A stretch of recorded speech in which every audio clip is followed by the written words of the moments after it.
Ito ang kombinasyon mortal. Laban ka?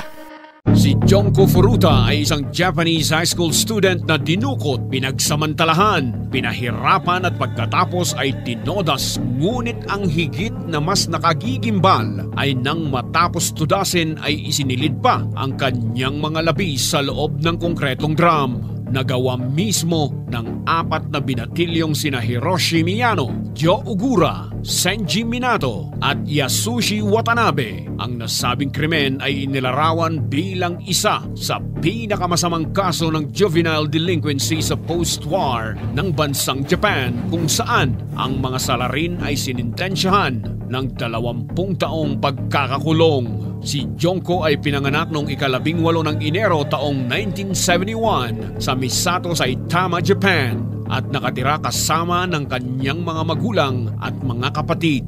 Bilang teenager ay pumasok siya sa paaralan ng Yasho Minami High School at nag-part-time job sa isang plastic molding factory upang makaipon ng pera para sa pinaplano niyang graduation trip para sa kanyang sarili. Bukod dito ay tinanggap rin ni Junko ang trabaho bilang isang retailer ng electronics na pinagbabalakan niya ring applyan pagkatapos ng kanyang graduation. Sa pagtungtong sa high school ay lubos naman na nagugustuhan ni Junko ang kanyang mga kaklase dahil sa kanyang pagiging matalino at napakadalang na lumiban sa klase. Naging popular si Junko dahil bukod sa pagiging maganda at magaling rin itong kumanta, pangarap nga raw ng dalaga na maging isang magaling na singer balang araw. Pero sa hindi inasahang pangyayari, nang ang mga pangarap ng dalagang si Junko ay bigla na lamang naglaho dahil sa karumal-dumal na sinapit niya sa kamay ng kanyang kapwa mag-aaral. Ika-25 ng Nobyembre taong 1988 nang maglibot ang magkakaibigang sina Minato at Miyano sa lugar ng Misato upang gumawa ng krimen gaya ng pagnanakaw at pangmumulestya sa mga kababaihan na kanilang matitsyempuhan na talaga namang matagal na ring gawain ng nasabing grupo, hanggang sa di inasahang pagkakataon bandang alas 8 ng gabi noong ika-25 ng Nobyembre nang maispatan ng dalawa ang kanilang ka-schoolmate na si Junko na nagbibisikleta at pawang pauwi na mula sa kanyang pinapasukang part-time job. At para nga makuha ang pansin ni Junko ay inutusan ni Miyano si Minato na sipain ang bisikleta ni Junko at mag-offer na ihahatid ito ng ligtas sa kanilang tahanan. Gumana naman ang plano at pagpapanggap ng dalawa hanggang sumama na ang dalagang si Junko kay Miyano matapos nitong magtiwala sa kanya. Pero sa di inasahang pagkakataon ng pagtitiwala pala na ito ang siyang magdadala kay Junko sa matinding kapahamakan. Matapos kasing sumama kay Miyano ay dinala si Junko sa isang warehouse at doon unang pinagsamantalahan. At di pa natapos ang kasamaan ni Miyano nang dalhin naman niya si Junko sa isang hotel at doon muling pinakialaman.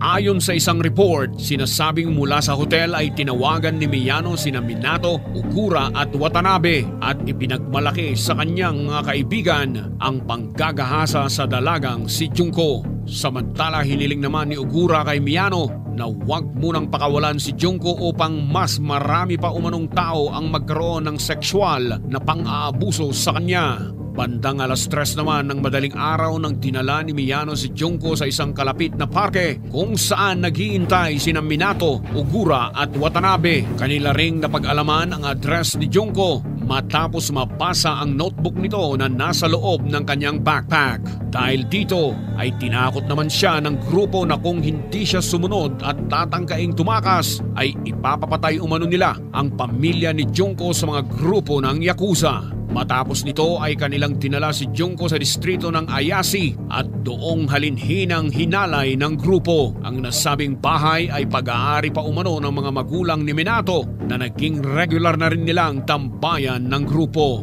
Matapos naman ang 2 araw, ika-27 ng Nobyembre sa parehong taon nang makipag-ugnayan ang mga magulang ni Junko sa mga otoridad dahil sa kanyang biglaang pagkawala. Pero upang mapigilan ang karagdagang investigasyon laban sa kanyang pagkawala ay kinumbinsi siya ng mga kidnapper na tawagan ng 3 beses ang kanyang mga magulang at ipaalam na nasa mabuti na siyang kalagayan matapos makatakas sa kamay ng tangkang pagdukot. Matapos nito ay pinilit rin si Junko na ipaalam sa kanyang mga magulang na pansamantala muna siyang nakituloy sa kanyang mga kaibigan kung kaya't maaari lamang na itigil na ang ginagawang investigasyon mula sa kanya. Samantala, dahil sa naroroon ang grupo sa bahay nila Minato kung kaya't sa tuwing darating umano ang mga magulang nito ay napipilitan umanong magpanggap si Junko bilang nobya ni Minato. Dahil dito ay hindi naman naghinala ang mga magulang ni Minato, ngunit kalaunay sinabing hindi nila magawang pakialaman ang kagustuhan ng kanilang anak dahil sa pagiging marahas umano nito at takot sila sa kanilang sariling anak. Noong gabi naman ng Nobyembre 28 nang inimbitahan ni Miyano ang dalawa pang lalaki na sina Tetsuo Nakamura at Koichi Ihara sa bahay ni Minato at dali-dali naman silang umakyat sa taas ng kwarto kung nasaan at naroon ang dalagang si Junko. Pagkapasok sa silid ay nakita nila ang dalaga na nakaupo, suot ang isang mahamang long sleeve t-shirt at maikling palda na ninakaw raw mismo ni Miyato sa isang clothing store. Nagpanggap raw umano ang grupo na nakahay matapos uminom ng cough medicine sa harap ni Junko. Kaya naman dahil sa takot ay tinangka raw ni Junko na tumakas at humingi ng tulong sa pamamagitan ng pagsigaw. Bahagya naman itong narinig ng mga magulang ni Miyano, pero matapos sabihing wala lang umano ito ay agad naman silang bumalik mula sa mahimbing na pagkakatulog. Samantala, wala naman nang magawa si Junko kundi tiisin ang lahat matapos hawakan ni Miyano ang kanyang binti at mag-umpisang gawan ng kahalayan. Sa punto namang iyon ay nasa estado na ng kawalang malay si Junko at pawang nakatitig na lamang sa kisame nang hindi man lang kumukurap ang mga mata matapos halinhinang pagsamantalahan at babuyin ng kanyang katawan ng mga kalalakihan. Matapos ang sumunod na araw ay nag-imbita pa raw umano ang grupo ng kapwa nila teenager na lalaki at hinikayat silang halinhinang babuyin ang nooy hinang-hina at wala ng lakas na si Junko. Ayon sa grupo ay kanila umanong binihag si Junko sa loob ng 40 hanggang 44 na araw kung saan nakaranas ang dalaga ng matinding pambubugbog, panghahalay at pagpapahirap.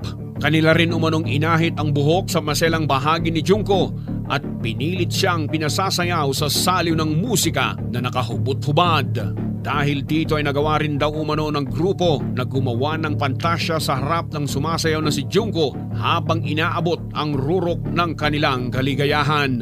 May pagkakataon din daw na iniiwan nila si Junko sa labas ng balkonahe sa kalagitnaan ng gabi na ang tanging suot lang ay kaperasong damit.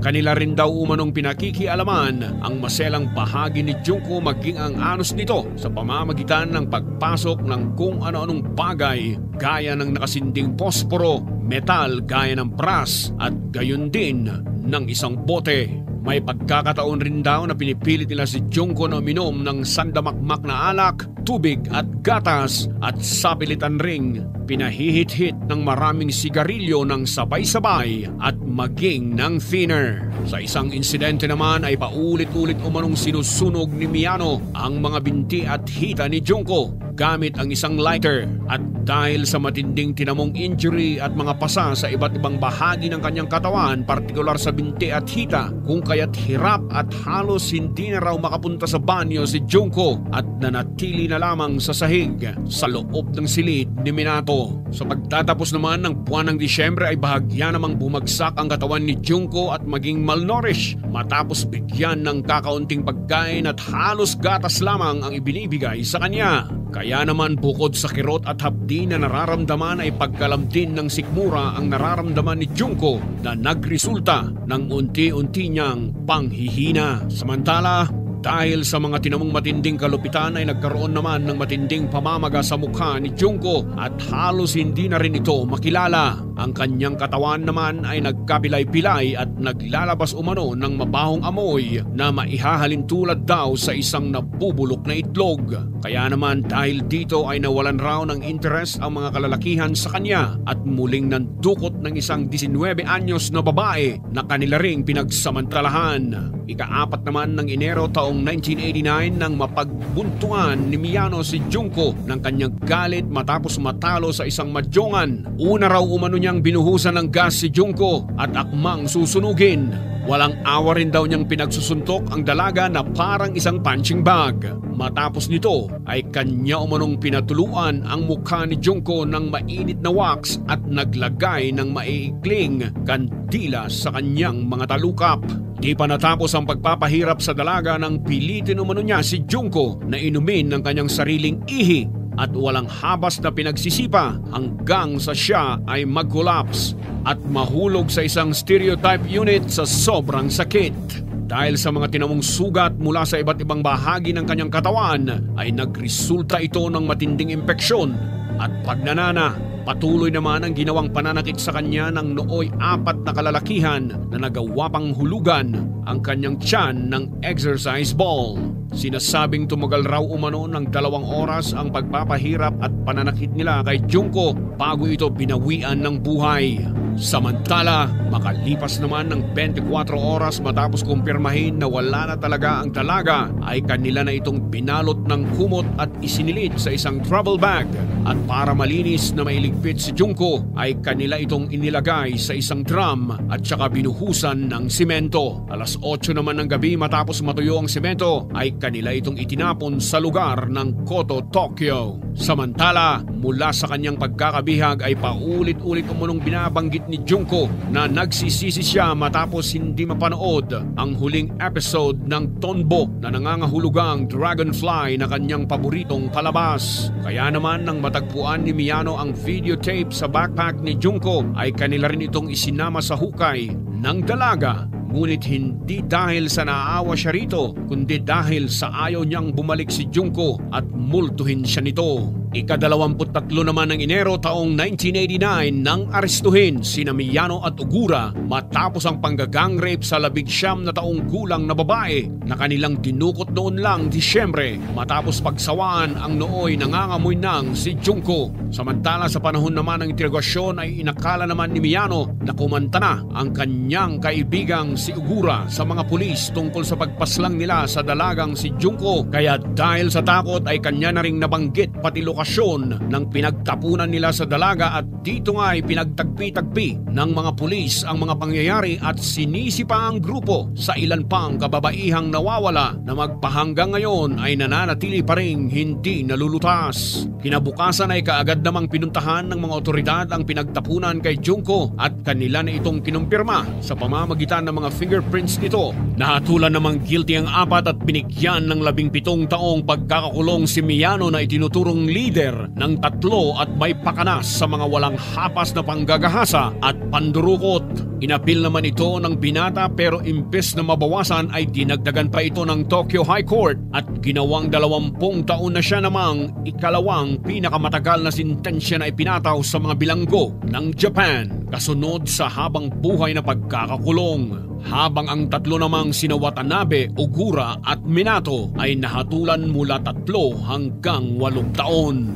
Samantala sa isinagawa namang funeral service para kay Junko ay isa sa kanyang kaibigan ang nagpaabot ng makapagpagdamdaming mensahe at sinabing maaari na umano siyang manahimik at magpahinga dahil tapos na ang malagim at kalbaryong sinapit niya mula sa kanyang malagim na naranasan. Sa punto namang iyon ay pinayagan ng paaralan na makagraduate si Junko at kanilang inilagay ang toga nito sa kanyang kabaong at personal na ibinigay ng school principal sa magulang ni Junko ang kanyang high school diploma. Maaga mang kinuha sa piling ng kanyang mga mahal sa buhay ay nanatili pa rin namang buhay si Junko, lalong-lalo na sa mga taong nagmamahal sa kanya. Kasama na ang kanyang mga magulang, kaibigan at kaklase na naging saksi sa angking kagandahan, katalinuhan at kabaitan ng dalagang si Junko Furuta.